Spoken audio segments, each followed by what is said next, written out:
अस्सलाम वालेकुम everyone, hope आप सब लोग बिल्कुल ठीक-ठाक हैं। अच्छा, आज का हमारा लेक्चर 4 है, ठीक है? यहाँ पे मेंशन नहीं है, पर मेंशन कर देते हैं।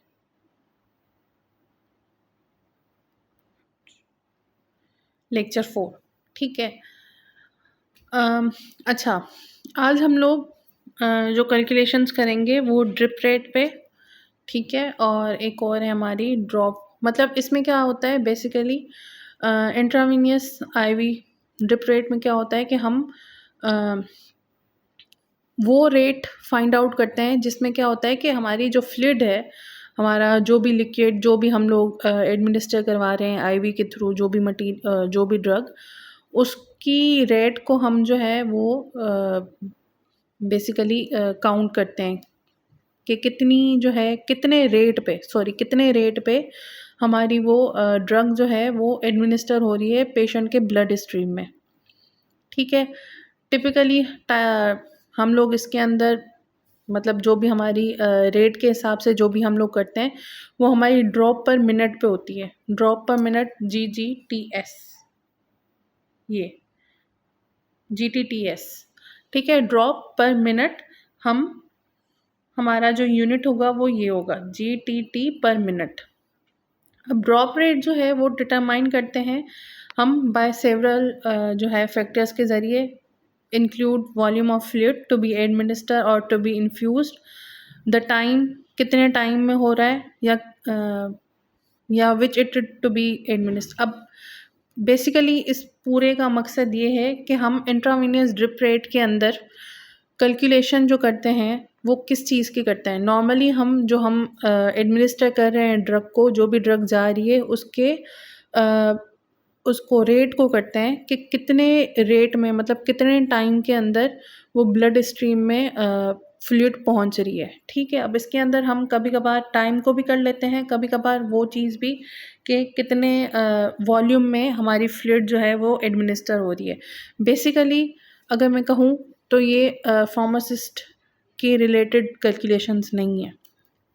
फार्मासिस्ट का इस कैलकुलेशन के साथ कोई ताल्लुक़ नहीं है, क्योंकि ये हमारी नर्सिंग स्टाफ के लिए होती है बेसिकली, ठीक है? अब हम पहले हमारी कैलकुलेशन होगी इंट्रावेनियस ड्रिप रेट के ऊपर, जिसके अंदर हम क्या करते हैं, ड्रॉप फैक्टर हमारे पास अवेलेबल होता है यहाँ पे, ये देखिए।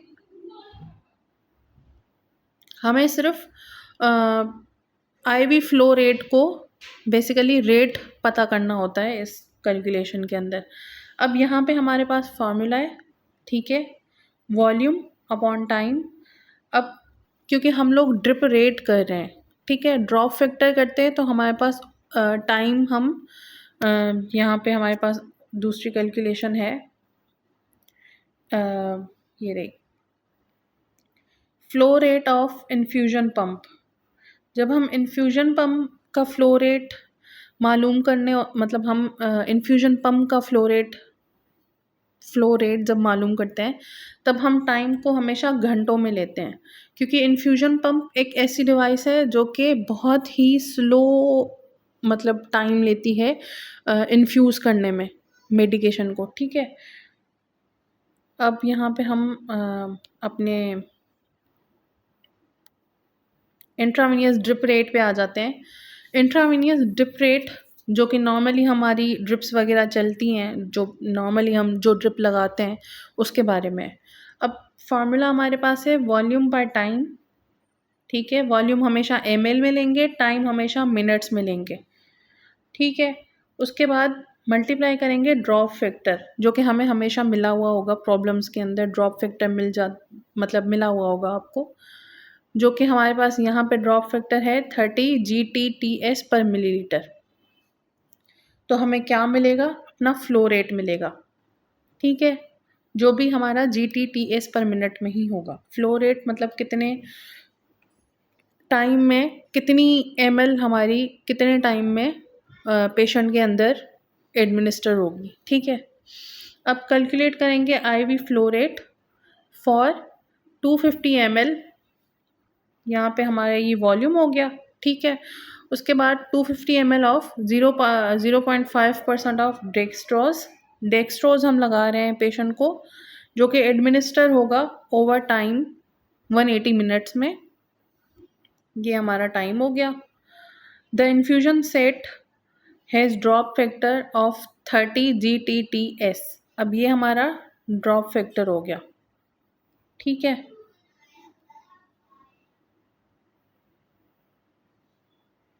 ओहो, अच्छा मैं ये वैसे क्लियर कर देती हूँ ताकि आपको इजी हो, फजूल की लकीरें पहनना।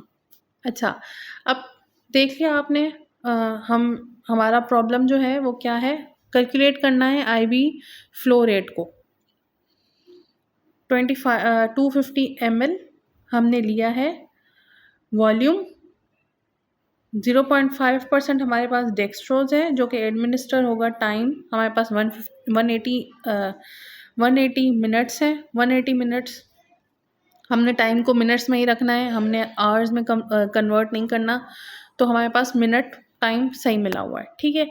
इन्फ्यूजन हमारा जो है सेट, उसकी ड्रॉप फैक्टर है 30 GTTS पर मिनट, ठीक है।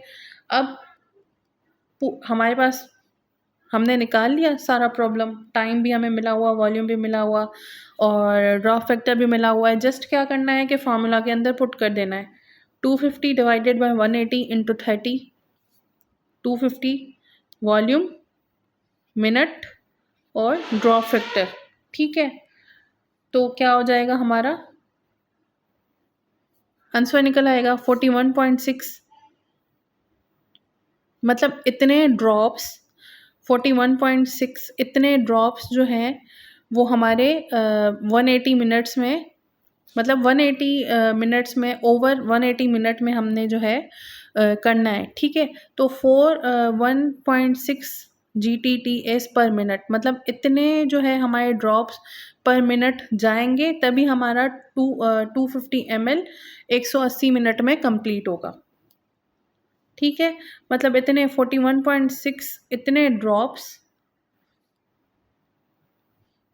ड्रॉप्स हमारे पर मिनट जाएंगे, तभी हम 180 मिनट के अंदर 250 ml जो है एडमिनिस्टर करेंगे उस पेशेंट के अंदर, ठीक है। ये हमारा ड्रिप रेट ड्रॉप्स के लिए है बेसिकली।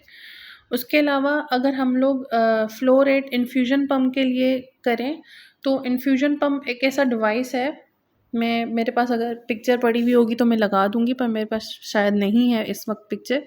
तो इन्फ्यूजन पम्प जो होता है ना, वो उन पेशेंट्स में लगना होता है जिनकी जो फ्लूइड है वो बहुत टाइम के लिए लगानी है।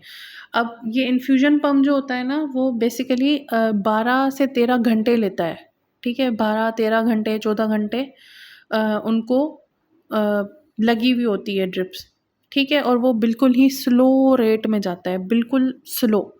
तभी मैं बता रही हूँ कि 13 से 14 घंटे लग जाते हैं ड्रिप को, ठीक है। अब ये इसको हम मेजर करते हैं मिलीलीटर्स पर आवर में, मतलब ml पर आवर। जैसे मैंने बताया कि बहुत टाइम तक चलता है, तो हमने मिलीलीटर पर आवर में ये होता है, मतलब बहुत ही टाइम के, बहुत घंटों तक चलता है, ठीक है। अब इसके अंदर हम फ्लूइड्स जो यूज़ होती हैं, मेडिकेशंस, वो न्यूट्रिशंस या कोई भी सलाइन, ठीक है। नॉर्मली ये मेरे ख्याल से मैंने यहाँ पे लिखा था, अच्छा, infusion pump refers to the speed at which fluid, मतलब वो स्पीड जिसमें जो है हमारी फ्लूइड जो है, जो भी मेडिकेशन है, वो डिलीवर होगी पेशेंट के अंदर थ्रू इंट्रावेनियस लाइन, ठीक है। टाइम पीरियड के अंदर जितनी भी स्पीड या टाइम इसमें हम लोग करते हैं मेजर, पर नॉर्मली हमारे पास टाइम यहाँ पे मिला हुआ होता है, वॉल्यूम भी मिला हुआ होता है, हमने सिर्फ फ्लो रेट को मेजर करना होता है, जो कि हमारे पास मिलीलीटर पर आवर में होता है, ठीक है। मैं पहले ही बता दूँ, ये वाली कैलकुलेशंस नर्सिंग के लिए है, ठीक है। इसमें फार्मासिस्ट का इतना ज़्यादा रोल नहीं होता है इन कैलकुलेशंस के अंदर। जो हमारी 3 मेजर कैलकुलेशंस हैं वो हमारे 5th, 6th और 7th लेक्चर में हम लोग पढ़ेंगे, ठीक है। जो कि हमारी आगे की जैसे अगर आप लोग टेस्ट वगैरह में अपीयर हो रहे हैं, कौन सी test, residency test, sorry, residency test वगैरह के लिए अगर आप लोग अपीयर हो रहे हैं यूनिवर्सिटी में, किसी भी हॉस्पिटल में, जैसे डाउ हो गई, एकेयू हो गई, जिना वगैरह हो गई, अगर वो लोग, जिना का मुझे नहीं पता है रेजिडेंसी टेस्ट का, पर अगर वहाँ पे टेस्ट होती हैं जैसे डाउ और आगा खान में तो टेस्ट होती हैं, हर साल आती हैं रेजिडेंसी की टेस्ट, 1 साल का टाइम पीरियड होता है जैसे हाउस जॉब की तरह। तो उनकी टेस्ट में फार्माकोलॉजी और ये कैलकुलेशंस वगैरह और हॉस्पिटल की थोड़ी सी नॉलेज होती है, और ये टेस्ट में कैलकुलेशंस आती हैं जो कि 3 हम लोग आगे पढ़ने वाले हैं। अच्छा, अब यहाँ पे हमारे पास 1200 ml डेक्सट्रोज 5% हमें मिला हुआ है। D5U हमारा डेक्सट्रोज है, जिसको डॉक्टर ने बोला है ऑर्डर करना है। इस ऑर्डर डॉक्टर ने मतलब हमें बोला है कि हमने 150 सॉरी